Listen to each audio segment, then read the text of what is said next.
Hello and welcome back to the Andrew Haines Show. In today's episode, Andrew sat down with Mark Gress, a partner at Prodigy Search, a national leader in executive search for sports teams and leagues. In the show, Mark and Andrew talk through best practices for those going through the recruiting process, what it takes to find a role in sports, and the future of recruiting and staffing coming out of COVID-19. We hope you enjoy.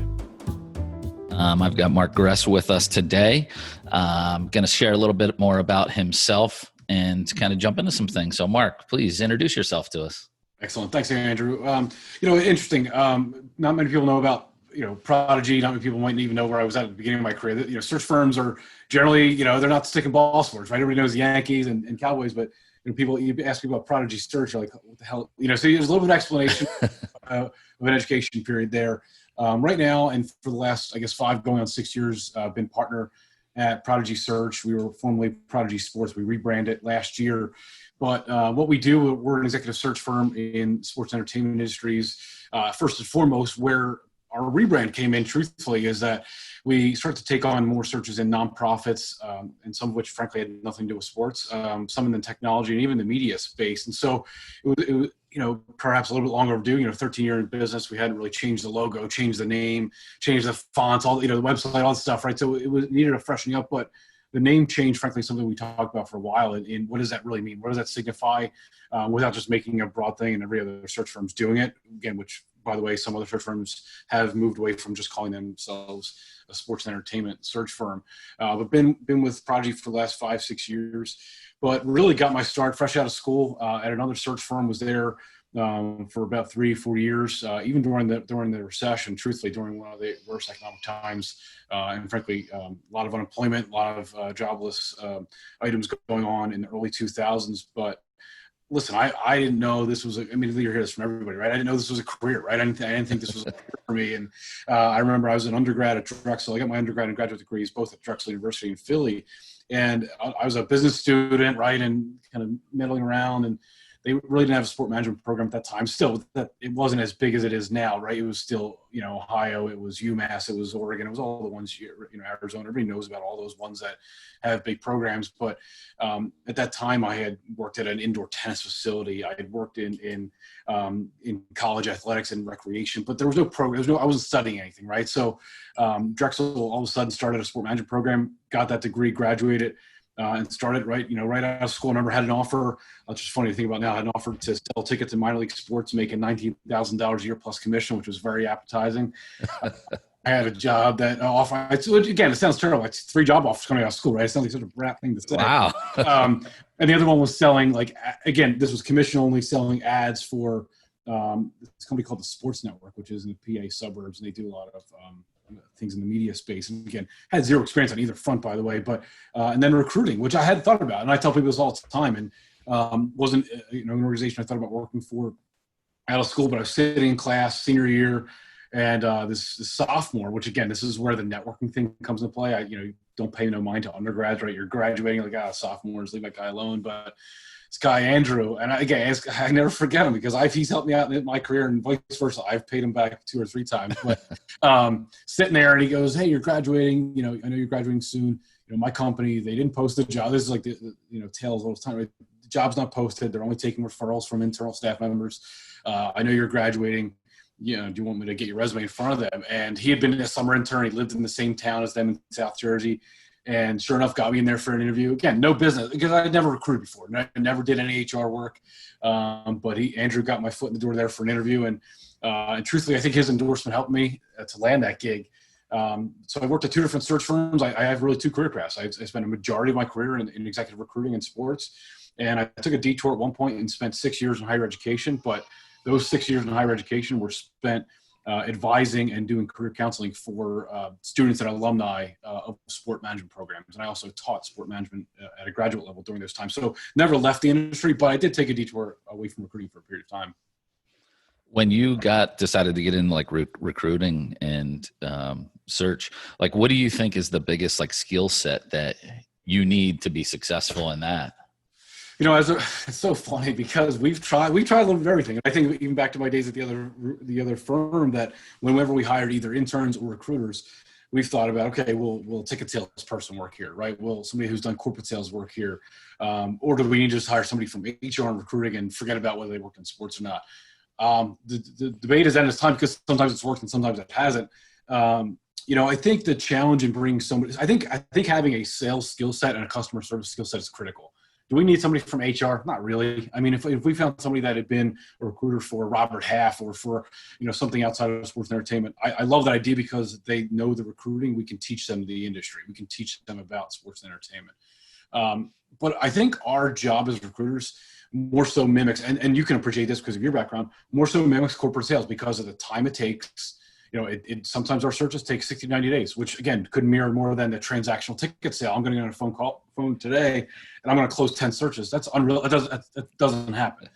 It's a corporate sales process where you're doing your research, you're vetting, you're presenting. I mean, there's this, it's kind of methodical and it's not a quick flip. So sometimes ticket sales people do well because sales traits work very well in recruiting because we are selling something in recruiting. But I think it more so mimics a corporate sales. So you need to be patient with executive search. You need to, again, I think you need to take a little more time and be less, again, it's not a knock on ticket sales people. It's a little bit less transactional. I feel like we're doing a disservice hiring somebody that brings that background into recruiting because I don't know if we're setting them up to succeed. So I think sales, I think customer service, I think it's more soft skills than it's hard skills, but the ability to research and find people and dig. So you need to be curious and you need to be able to connect the dots. I had a boss early on in my career talk about the idea of putting a puzzle together. When you're doing recruiting, it's putting a puzzle together, right? Finding the perfect fit for the company, not just based on skills or resume or background, but the whole picture. So I think it's kind of, it's a lot of, listen, we're not engineers, we're not brain surgeons. I know that's not what we do as recruiters, but it takes a nice combination of 2 or 3 soft skills and probably 2 or 3 hard skills as well. Yeah. I mean, it does sound like a lot would cross over with the partnership sales. I mean, it's, selling solutions, and I'm sure every search has got its unique twists and turns and, different needs for the teams and organizations. So no doubt. How is the process? Like, how does it, work for you guys? I mean, you guys have been in the sports space for a while, so I'm sure that, it's not like you're, maybe you are. I mean, are you out there knocking down doors for teams to, get that, or is it just those relationships that you guys have built over the years, or a combination?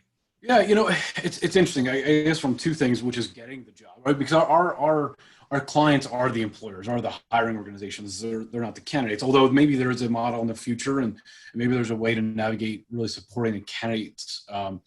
Even more so than we do right now. Again, because we do, but we ultimately know who's paying the bills, right? It's a hiring organization that's paying the bills, and I guess the model of trying to see it from both sides. Candidate X paid us $500 a month. Now we got to go get them 10 interviews and 2 job offers. But are we doing both? Are we doing right by both the client, the hiring organization, and the candidate just because the candidate paid us? So we're a retained firm on the client side, on the hiring organization side, and I'll tell you that.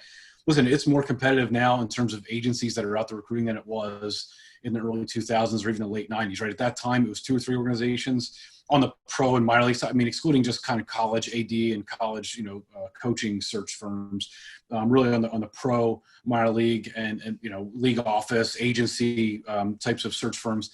Now there's, I don't know, 8 to 10 of us, 8 to 12 of us, and some large, some very large that are global firms that have thousands of employees, and some very boutique, maybe some that are 1 or 2 person shops, to organizations like Prodigy, where a shop it's got 10 with 6 recruiters, right? We're not that big, right? We're boutique, and that's very intentional that way. But to answer your question, I mean, to get the business, to get the searches, some of it's inbound. The good news is, I think the fact that we've been around 13 years helps that some of it comes, internally to calls and emails that come our way. But I'd be lying if I told you our team every day isn't hunting for positions, right? Reading the transactions and the trades to see who's moving on from organizations, who's expanding and opening up new offices. And again, some of it, I think it might be our just maintaining relationships with contacts so that we know we're front of mind when they call, right? We don't advertise a ton. We're out there periodically at conferences in terms of advertising.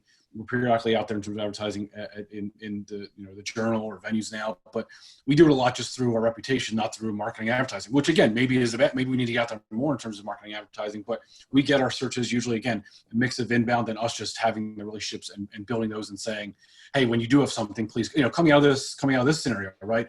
making sure we're calling people, emailing people now, so that when things do get back to normal, that we're at least top of mind, even though we might be one of a few firms that are considering that we're not an afterthought.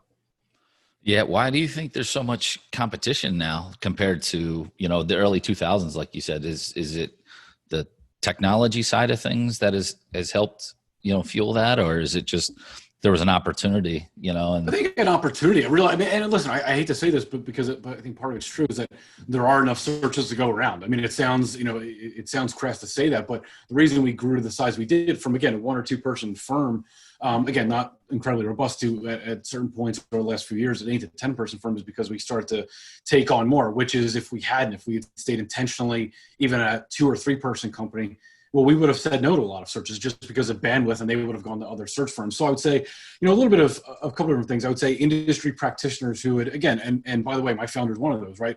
Spent a career, and the other firms have, they haven't been career recruiters, right? So Scott, our founder, spent 25 years in the industry, 30 years in the industry, and again, decided to say, listen, I've built up enough relationships, I've hired enough people, to where I think I can leverage those skills into starting an agency that fills those positions.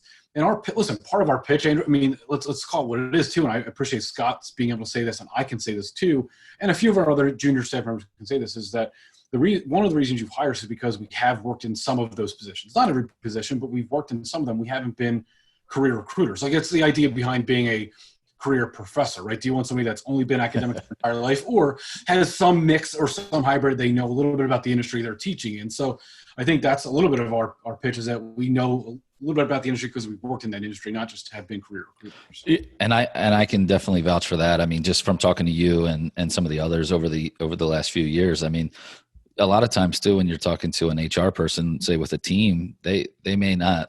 I had one, and she really didn't have a grasp on the processes and the systems for, corporate partnership side of things or whatever. But talking to you guys, whether you've been in those positions or not, you guys are always very well versed in that and always been helpful. So I think that's definitely a big plus. And there are really good HR people out there in the industry at certain teams that we work with that do get it. Right. There's going to be a little bit of disconnect with some of the ones you talk about. Some of that come from, again, I hate to be this because this is where we get the snob in us, right? They come from outside of sports. But if they do come from outside of sports, there is a learning curve of them to learn, not just the key players, but again, processes and terminology and things like that. But there are good HR people that we work with that are so well kind of entrenched and ingrained into that company that they come back to us and push back, right? And that's good, right? You want a little bit of get that give and take when they come back and say, hey, Mark or Scott or whomever on our team, and say, here's what we're looking for. Don't send us candidates with this back. I mean, and they know, and here's the reason why. So there are some good, again, to your point, practitioners that you get into it and you don't feel like, oh boy, they read the job description. They're just kind of going through, I'm going to ask you the HR questions, your greatest strength, your greatest weakness. And you're like, oh, here we go. It's not one of the, behavioral interviews you'd like to see at this level. Yeah. So once you get, the client side of things, what's kind of the process from there? Yeah, great question. On our side, it's interesting because I think this is kind of the process for the most part. Sometimes it deviates a little bit, right? And the reason I say that is I talked about our searches typically going 60 to 90 days, right? That's kind of a rough number that we put out there. Listen, I'll talk about one, maybe I'll talk about 2 records. Why not? We're having fun today. I hold 2 records of Prodigy, right? And one's a great record to hold, one's not a great record to hold, which is I finished the quickest search in Prodigy history, which was 4 weeks from start to finish. And I took the longest to do a search, which was 12 months, which two things here, right? Which means 12 months means we never give up on a search, right? We'll do it until you literally say, guys, we're done. Like here's our, let's just kind of wrap it up. Let's put a bow on this one. This search is over. Either you filled it or you didn't, and let's just move on. But there's rarely an expiration date on a search, right? We'll do it until the job is done. But the 4-week one means that we can be incredibly efficient and that we can turn things around very quickly because of our network and our process. So if you want the lay of the land of the steps we take, so we go very beginning. Let's get the job description, but then let's put that piece of paper to the side, by the way. We can help advise you on the job description. Let's spruce it up. Let's make it more marketable. Let's put things that are, again, very relevant. Again, if you had an HR person write the job description, let us kind of look through 10 other jobs we've done in the past that are very similar to that and put in new things for the description. Beyond that, perhaps one of the most important parts of our call is getting on the phone with 2, 3, 4 different people that work at that organization and say, now tell us what the job really is, right? Tell us what not only the culture and the environment, but what are the pain points of the job? What are we getting ourselves into? In some cases, if we can, we'll go to that location too. It's not always a phone, Skype or Zoom call. Like, let's go to that location, see what it's all about, and learn before we make that first call, because we ultimately want to know what we're getting ourselves into when we start making those calls on behalf of that company to the candidates. And that's step one. I mean, and really, again, on that point, then it's getting the job out there, letting people know we're working on it. And at that stage, what we're doing on the candidate side is let's put a list together. Let's get 20, 30, some searches. Let's put 50 names on a list, people that we've talked to from previous searches, people that we were finalists for other searches, people we've placed maybe, years ago, referral. Listen, for every search we do, we might reach out to 5 or 10 people and just say, hey, you're way too qualified for this. You're way too senior. Do you have anybody you might recommend for this? But we try to follow industry journals and trends as well. Who's winning awards? Again, take this with a grain of salt, right? Not that every 40 winners is the best candidate ever. And, hey, they're on the radar though. So it's good to see. Again, that's it, right? I mean, so you also can't ignore that, right? So it's starting to pay attention to who are the names out there. So we should pay attention to them. And let's put a list together. And let's just say it's 50 names, just because that's a nice real number. Shoot it over to the client and say, hey, review this list, and then let's get on a conference call together and let's talk through this and give them our rationale behind why we're putting those people on the list. And that's a chance for us to show our work and our rationale. But it's a chance for them to come back and say, hey, you guys are way off base on these 3 people, but we love what you did with the other 47, right? And so great. So just kind of move those to the side, call, interview, and vet. So that's what we start doing at that stage. Then we start putting calls out there. We started, emailing job descriptions. It turns out people also love, candidates love getting text messages nowadays too. So we'll use every, possible means of communication, even, LinkedIn. Hey, we found somebody for a New York Yankees search for social media, right? We slid into their DM Twitter, and we got that person who ultimately was hired for that job. So whatever possible and medium to contact the candidates, and at that point we do our vetting, right? 2, 3, 4 different calls with them. Again, to where if we've known them for over the years, right? So let's use you example. Me and you've known each other for a while. I might not interview you 10, not that I am, but right? I wouldn't interview you 10 times for a job. Like, we've talked enough to where this is a feeling out process of, hey, what are you up to right now? And then talking through what the job's all about, and not putting you through, the ringer as much, but if we don't know you, we're going to vet you. We're going to do some interesting reference checking on you, make sure everything checks out. And we're making our recommendations to the candidates to the client within 2 or 3 weeks, saying, hey, here's a resume, but here's a full-blown profile, personal compensation, whatever they told us, right? Personal compensation, family, where they went to college, whatever it is. Here's kind of a full write-up on them and why we're recommending them to you. And then at that point, really the interview process really gets going on their side. They start doing multiple rounds of interviews. And then we move to the offer and background check stages. Again, it's kind of an a la carte thing, right? But we really are involved. The price doesn't change. By the way, we're involved every step of the way, right? So that doesn't change. If they say, hey, we want you just to get us resumes and then stay out of it, it's the same price, more or less, than is if you want us to be involved in everything. Writing an offer letter up in a Microsoft Word document because you've never drafted one before, right? Or, using our third-party background check company that we use often, you do that. You work through that process. But it's really a process that, again, 60 to 90 days sounds like a lot, but when you, again, even during times like this where you're relying heavily on technology and Zoom and Skype, process gets a little bit protracted and a little bit drawn out, where you'd rather, our process, frankly, the early stages of us vetting candidates and getting word out there, that might take 2 or 3 weeks. So you do the math on what you're using the rest of that, 45 days to do, which is the client side, and they're running their organization. So they can't just put their life on pause, to go recruit for a position. That's why. Oh, yeah. Yeah, no, I mean, and that's, it definitely can add up quick, and you're waiting on other people to get back to you and vice versa as far as the team. So definitely, I will say the one thing that I really respect about you and Prodigy is that you guys really communicate with a candidate. Just from being on the candidate side before, you guys do communicate well and let people know, what's going on. Sometimes things get delayed or you're not the fit or whatever. And unfortunately, not everybody does that. And it's a shame because it's, most of my career, I've been an owner of minor league teams. So going through the process is a little different for me. And it's stressful. The job search can be stressful. So At least it was in my case. It's tough. It's not easy by any means. And again, I talked about sales earlier in the conversation. Truthfully, I think that's, when our recruiters kind of get into it, right? And I think there's a difference between us being recruiters who can sell a position, an opportunity, and going, perhaps a step too far, right? And what I mean by that is I think when we do the recruiting, like these people are, most of our candidates, again, sometimes we do have local and regional candidates, but people are leaving their job, okay, but that they're also leaving their community, they're moving their kids out of school, their significant other is changing jobs, they're moving away from grandparents, whatever it is, like there's 20 different things. So when we get no, we might, know from a candidate, we still might press a little bit or sell a little bit, but if we get no, we're going to move on, right? Because we know that person has a lot of different reasons other than this is a sexy new title, job, organization, maybe $10,000 more, whatever it is. I mean, we move on, right? And I'll tell you that I've held, and Andrew, I mean, listen, you and I've talked over the years. I've had other recruiters internally, even younger ones, kind of push me to make sure I'm communicating better with our candidates. That's not the easiest part of my job. I'd say it's one of the most difficult ones because I either, I want to hold on to candidates sometimes because I still think, even if we're at final stage, hey, they might come back to candidate X, right? There's still a little bit of hope in my mind that they might come back to them and interview them, or I just, over communicating was one thing, like especially where there's searches that draw out a little over a long period of time is, hey, we still haven't heard it. Like I don't know if I want to always be texting and emailing, calling somebody.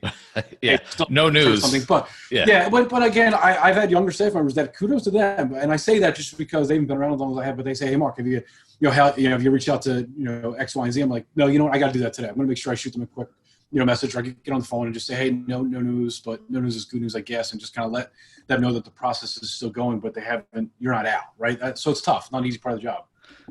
This is something I always debate with is, and it might not pertain necessarily with the search, but just more on candidates and trying to get jobs is cover letter or no cover letter. Oh boy. Because I know from being in the sports world as someone who's hiring somebody, if I put out, I'm looking for an account executive, I may get a few hundred resumes. Yeah.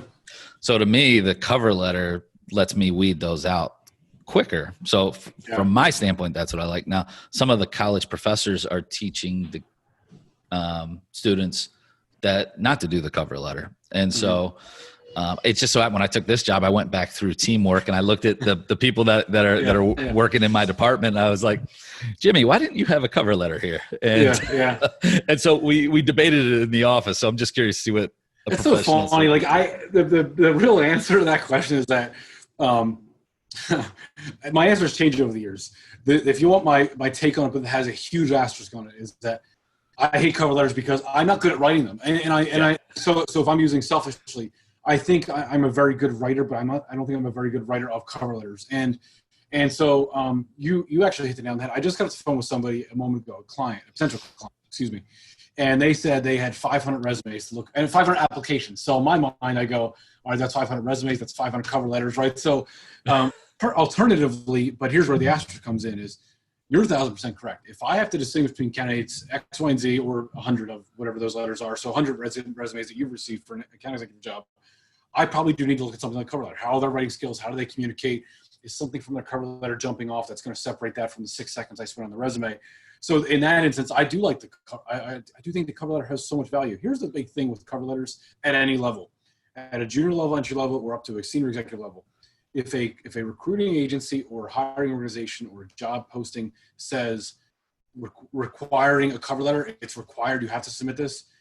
Don't be that guy and not submit one, because I'll ultimately say, well, they can't follow the easiest of directions. I don't care if you're 23 or 53, follow the directions, and that means submitting a cover letter. So but there might be instances, listen, if you say, hey, Mark, can you introduce me to John Doe? I'm going to just say, dude, flip me your resume. I'll get it over to someone. I don't need a cover letter for that, right? Yeah. If I'm going to a career fair or I'm going to a networking event where they say, hey, bring resumes, I'm not bringing a cover letter to that. But definitely, I agree with your mentality. If that's going to help me separate between all these 100 candidates, give me a good cover letter and write it really well. Have 10 people look at it, by the way, and have people say, make it.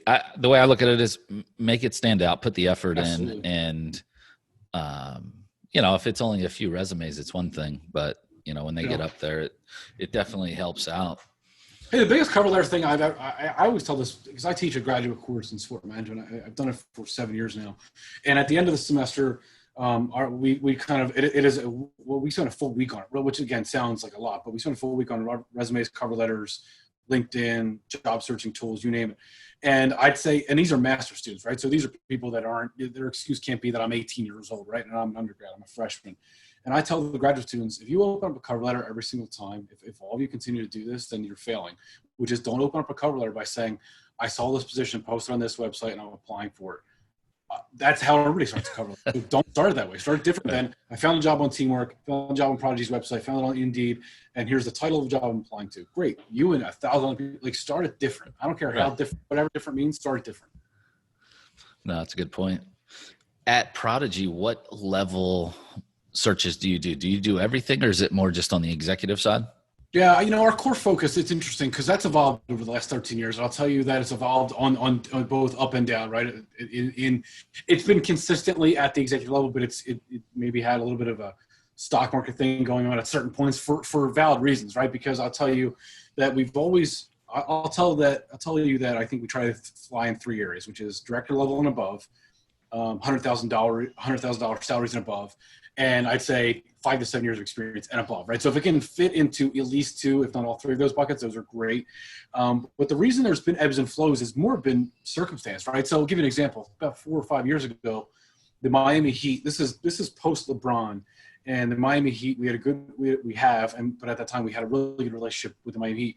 And they said, hey, post LeBron, we didn't need as robust of a ticket sales and group and premium sales staff, as you can imagine, right? And that you can't fault them for that, but we needed less of an outbound force, right? We needed more service people. We needed people that were selling. Again, maybe it was more premium at that time, even though the positions were full menu.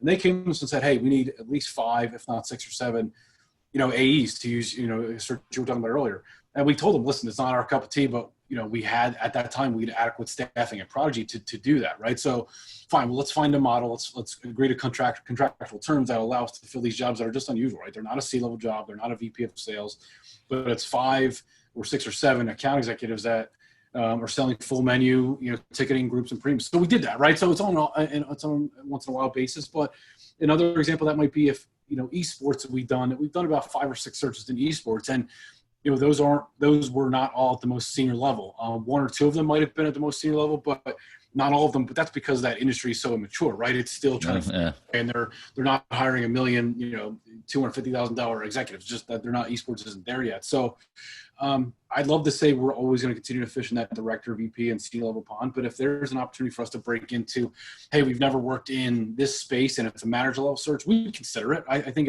we'd be foolish not to. But titles are what they are, right? And again, a little bit of confidentiality here, but in podcast, I tell the world, right? I already told a bunch of things, but there was a search we did in the golf space. So there's not a million golf companies there, but a manager level search in the golf space that looked for, so the title didn't meet our criteria, but it was a manager search that paid a lot and was looking for 7 to 12 years of experience. So it was kind of borderline on the years. It was definitely way above on the compensation, but the title didn't make sense. So it's all relative. I guess titles are what they are. So you could find, if you call me an account executive, pay me $500,000, I'll be your best. I'll be your most expensive. Right. Find out me, So. Yeah. What do you think? Like, what are your biggest challenges? Just in day to day, and growing the business there. I tell you it's interesting. We talked about competition earlier. So there's a lot of the other search firms out there. So it's on us every single day to really be meticulous and detail oriented in the work that we do. Right, not having any client come back to us and say to us, well, why didn't you tell us about this with candidate X? Right, it wasn't on the resume that they're unemployed or that they wouldn't be willing to relocate to this part of the country. So we have to be meticulous and very detail oriented because of how competitive it is. But I'll tell you the biggest challenge is, because it's the favorite part of my job, and I think everybody on our staff's job, but it's also the most challenging one, is the human element of executive recruiting, right? In the variables that are out of our control, right? Johnny, the candidate has a kid, and Johnny is going to high school, and they're really good at football, and they can't move them out of that state. Well, I didn't know that on the interview. I didn't ask them that, right? Or the husband or the wife got a promotion. All of a sudden, they were finalists that just offered a job. They can't leave anymore. Whatever it is, I mean, there's a human element of search. We have a search that we did. This was about 6 or 7 years ago. Candidate went through a long process with one of the league offices, and it was a senior level position. Accepted the job verbally accepted the job in writing. Didn't the night before they were flying to their first day of their job, emailed us and said, I had a change of heart. I'm not taking that job. And this, so like, let's play this out. So there was like 10 p.m. They were getting on an airplane, like 6 a.m. I'm just making this up, the timeline. And so they opted not to get on the plane the next day for their first day on that job at a league office. And sure enough, and so the client's frantically emailing, calling us, we're calling them, we're calling the candidate. Sure enough, the next day at like dinner time, they go, you can insert the expletive there. I made a mistake. I really want to. We were like, dude, that shit 12 hours ago when you said you left us all. So the human element of search, again, is also the best thing. Like, I love talking to people every day. Like, you and I have built a rapport to where, again, I hope people know about my family. They know about where I live in Philly, and I've come to know them to where we feel comfortable talking to them. We're not pitching them on searches, right? It's just truly building up a relationship. Yeah. And then, listen, when they call or email us saying, hey, that's not the right fit, and they trust us on that instance, right? When we can say, not the right fit, not the right level for you. The human element of recruiting is no different than sales. Like, we love the idea of, we have a database. Close that deal. Yeah, we have 12,000 names in a database, but I hope that those 12,000, we've actually built up a relationship. It's not a network. We've actually built up a rapport. I hope that's the case, Yeah, no, and I'm sure it has. I mean, you see, you guys work with, the same teams over and over, and, you see people that you've placed, and now they're in positions to hire people, and they're coming back to you. So I think that's great. Just one or two last things that Sure. I'm just curious on is, like, how has, recruiting really changed in the last 5 or 10 years? I mean, because I think even with like Zoom now, I mean, I feel like a dinosaur because I've done Zoom before, but never like I have in the last 2 months. And it's a game changer for me. Yeah. So you're bigger, you mentioned at the beginning of our call, you use the word technology. And I tell you, because technology has many forms, right? I mean, I would tell you that, and again, using dinosaurs makes me feel a little bit, I think when, early in my career, when I first started, that's when LinkedIn started. Like that, I mean, again, roughly when LinkedIn really, which again, LinkedIn has become a million times better than what it is today. Still not without flaws. It still has its flaws in terms of the system. But we pay an inordinate amount of money for LinkedIn Recruiter because LinkedIn Recruiter, we can search by them, and our team is super good. I mean, again, I talked about research. Our team of recruiters and people that help us research to find candidates is unbelievable. The ability of technology, but we have a database. I mentioned 12,000. We have a database right now that we can search through our database of 12,000 names with the most finite, keywords and criteria, and really search and narrow it down. Because listen, I'd like to think we know every name, and we usually do. But oh crap, I forgot about Andrew. And so it's good that appears in our different tools. But listen, social media's helped us tremendously to find candidates, but also to make, and connect some dots. Like, if I have to do some reference checking on somebody, by and large, I really don't care who they're giving me, because I'm going to be able to find who I know that I trust will give me real information on that person. So not that if you gave me 5 references today, all 5 of those better speak glowingly about you. So I might use social media to find other people that will do that. But boy, Zoom and Skype are a game changer. And it's funny because Skype, nobody talks about Skype anymore, but heck, Skype used to be our thing, right? We used to conduct a ton of interviews on Skype. But Zoom's a game changer, and Zoom's a game changer because now all of a sudden I'm hearing, I tell you 2 or 3 clients lately that I didn't think I'd hear this, that's saying we might be able to hire off of Zoom. Like, you feel you get a comfort level with a person.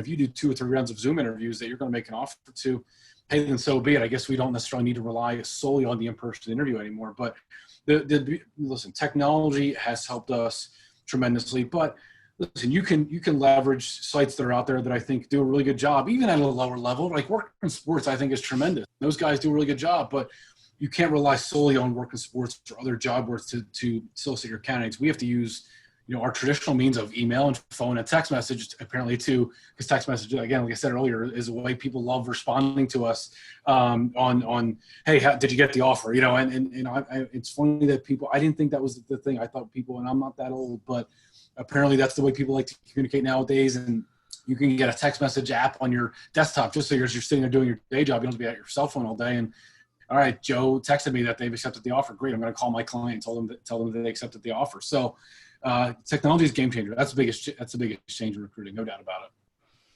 And then you kind of mentioned it a little earlier with, everyone working from home and a lot of jobs on on hold. I mean, it looks like there's still some things kind of popping up here and there that hopefully we're kind of getting back to that point where there'll be some stuff out there. But what have you guys been up to in the last 60 days with everything that's going on? And then how are you going to be positioned when we kind of come out of this? Yeah, great question. Listen, on the at the outside of this, I think as with your podcast and with other people that are trying to innovate and do new things, is we've been talking for a while about this interview series and interviewing executives that we know in the industry about their careers and what they're doing. We talked about it for a while. And again, when you put your head down, you're doing your day job, right? You forget about the things that you'd like to do, the project. That was a project we put off from 2018, I think. And we said, okay, great. Now that some of our searches are a little bit on hold, let's start reaching out to people. Let's create the platform on YouTube. And we have somebody internally that does all of the editing and production work. Let's start an interview series. We're only 6 or 7 in. We haven't been doing this long enough. We're not professional podcasters, or we are professional interviewers, but not video in a sense. So we kind of ran out this series called Prodigy Search Presents, which has been fun. But I'll tell you that some of our searches have been ongoing. What we've tried to do, I think that our recruiters have done a really good job of, is we should be talking with candidates, active, passive, furloughed, laid off, whatever it is, people that are employed but maybe have some fear of job loss, or people that are employed and just want to talk like they do. We should be talking with 2, 3, 5 different people every single day. And again, I'm not saying we have quotas, but like I look at my calendar every day for the last, frankly, 3 months. And I'd say, every day without fail, just because my own personal goals, I've had 3 to 5 calls with candidates just because I want to be talking with people and seeing what they're doing, so that we're building, again, whether they know it or not, right? We're building a pipeline, right? By the time, if we get out of this and there's less hiring freezes, there's less furloughs, there's less layoffs coming in August, I'm just picking a date, August 1st. Well, we've spent the last 3 or 4 months talking to everybody and we know what's going on. And it was done at a place of genuine care for how they were doing, first and foremost, of their family's health and wellness. But after that, it was, hey, maybe you do fear, job loss, or listen, I spoke with somebody yesterday. He took a tremendous pay cut, and so they're starting to think, okay, and not that everybody's not experiencing it, but if I'm taking a 50% pay cut, I might start taking calls with recruiters, right? I might just start hopping on calls with them. So I think that's been part of it. And I'll leave you with this. We've also tried to say, all right, what's next, right? Coming out of this, everybody loves to say, Prodigy and the other search firms are going to be poised to really crush it coming out of this. There's going to be a big supply and demand issue. In case nobody's paying attention to this, like there's going to be less jobs and more people. Like the supply and demand issue is going to be tremendous. So yeah, there might be a need for Prodigy and other search firms, but we hope there's going to be a need in certain areas where we're strong, which is revenue generators and creative revenue, like innovative revenue generators, like people that think much differently, because you're not selling the same products you were before. Like right now, not ticketing as much, but yes, maybe ticketing. Truthfully, who might I leave that out? Ticketing, premium, groups, sponsorship, and I would say primarily sponsorship and partnership sellers. We're going to have those positions filled with the most innovative and creative sellers. We're going to need those people, because it's not selling a sign in a building anymore, because that doesn't need, in a fanless stadium or arena, doesn't make any sense. So on our side, it's also saying, can we somehow fill a hygiene search or a cleanliness or a safety search, right? We've never done it before. We've done security searches and we've done venue positions before. We've never done, no search firm has ever done a hygiene search. But if that comes out, we'd love to take those searches on, because there's an opportunity there. And how do you find that stuff? Is that just you guys doing like brainstorming sessions? Because that's a great, that is going to be something that teams are going to be doing. Some of it's been that. As a brainstorming session, what we did a few weeks ago was, let's start to reach out to the venue people that we know and trust. Let's reach out to, ASN Global. Let's reach out to AEG facilities, because we've done other search for them, to say, hey, listen, if you guys start to hire, and listen, Oakview Group's been a good partner over the years, but maybe we shouldn't ignore the food and beverage companies, because even if they're not doing food and beverage, when they do food and beverage, they probably will need somebody that pays attention to that, and just kind of stay front of mind. Hey, listen, even if we need to do it I hate to say this on our recording here, if you need to hire us at a big time discount just so we can prove that we can find somebody in the hygiene and cleanliness space, then let us do it for you. And listen, the only one that's really come out and said that they've hired or they're going to hire an external person is the Houston Texans. Otherwise, everything you read out there, the league offices and the teams, they're really what they're saying, at least publicly, is we need you to name an internal person to that role. So we'd like to think that eventually they're going to say that internal person is doing 10 other jobs. They can't be the one to do this. So we can find those people. That's not because those people exist in other worlds. Like there's cleanliness and hygiene people that work at Chick-fil-A and Marriott and Walt Disney World. Like those people exist in every job and industry except for sports right now. So bring them to us, I think. Yeah, it'll get here, but just, being on the forefront of that, I think, that's kind of what separates, you guys. And, I can't, say enough good stuff about you guys. I mean, I've not gotten a job through Prodigy. I have not hired anybody through Prodigy, but yeah, just in general, I mean, very, very impressed with you guys, and hopefully at some point we'll work together, whether I'm looking to fill a spot or there's a great opportunity out there. But I want to thank you for kind of joining me today. This is, like I said, this is kind of my new thing. It's a little out of my comfort zone. It's cool talking because we've talked a few times over the years, and from my standpoint, I want to learn as much as I can about, different industries, different parts of the business. And I think you shared a lot of great stuff with us today. Thank you so much for the time. Listen, I appreciate it. And again, to your point, your background, and I hope people get to know more. I know you're well known in the industry. I hope people get to know more about you because the things you've accomplished across this country, across different sports, and I think they're incredibly impressive. But I hope we can place you eventually when you're at the right job. Because I think, people get enamored with backgrounds. And again, I know that we're trying to wrap up here. People get enamored with backgrounds. They see a name on a resume and it says Dallas Cowboys or LA Lakers. But the fact that you've done what you've done throughout your career, that's why we put you up for jobs over the years, not recently, but over the years, because we can say, hey, here's what this guy's done. Look at what this guy's done in the market he's been in the Midwest or in the East Coast and the Southeast, and at the organizations that aren't Lakers and Yankees and Cowboys, right? So I appreciate your time. Thank you for inviting me. Yeah, no, thank you. And let's keep in touch. Hey, podcast fans. Thank you for listening to today's episode of The Andrew Haines Show. If you have any feedback for us, we'd love to hear it. Leave us a review or shoot Andrew a message on LinkedIn.